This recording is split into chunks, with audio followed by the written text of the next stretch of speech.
friend, Mr. Peters from California. Thank you, Mr. Chairman. Thanks for having the hearing, and thank you, Director Young, for testifying today.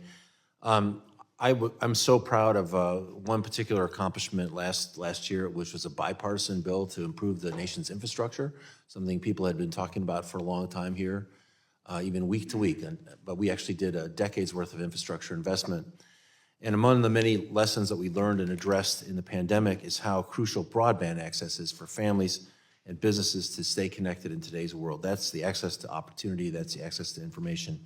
The Affordable Connectivity Program helps bridge the gap for families that otherwise could not afford broadband access, connecting more than 16 million lower-income households in rural and urban districts since its creation in 2021.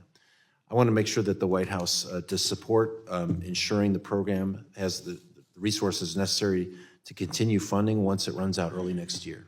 Absolutely, and can I also say thank you for the bipartisan infrastructure law. This broadband program will bring high connectivity to 15 million households. We saw kids in parking lots of McDonald's. That should not happen in this country, so thank you for that. We will expect continued funding after. Yes, when we've gotten through this initial investment, our commitment is to work to make sure the progress does not stop. Great, thank you. You know, one of the things we're all concerned about in this committee is the concession of the Medicare Hospital Insurance Trust Fund, which could be insolvent in 5 years. But President Biden has proposed to extend the solvency of Medicare by 25 years or more. Can you explain how this budget proposes to extend the solvency of Medicare? I will, and I want to thank Mr. Doggett, who has worked on this program for many, many years.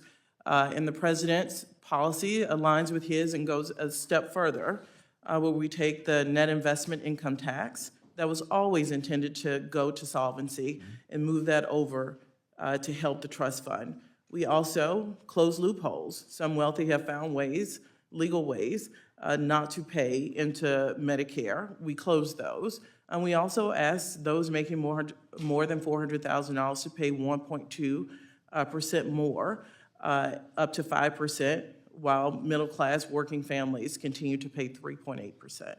Great. And how long will that, you anticipate that will extend the? Not just our estimates, but the actuaries at CMS estimate at least 25 years. Great, thank you. Finally, the Republican Study Committee didn't come out with a budget, but they last year replaced Medicare as a guaranteed benefit with a subsidy to purchase private insurance. It also raised the Medicare eligibility age from 65 to the normal age for Social Security, which ranges up to 67. And the subsidy wouldn't cover enough of the costs, and out-of-pocket increases for seniors would be significant under that approach. The president's budget takes a different approach and protects Medicare by extending its life for 25 years or more. Can you tell us a little bit about your reaction to the RSC budget and the differences between the president's budget and the RSC? I won't talk about individual proposals, but what I'll say is this. His president is clear. He would not support benefit cuts, Social Security or Medicare, as a proposal that would extend the solvency of Medicare. And anything that would raise out-of-pocket costs for seniors is effectively a benefit cut. Okay, I'm willing to work with my colleagues throughout this committee on ways to solve this problem. I just think the draconian approach we saw from the RSC, which is the only suggestion we've seen so far in an official way from the other side, is not going to be acceptable, and look forward to continuing discussions, and thank you again for your work.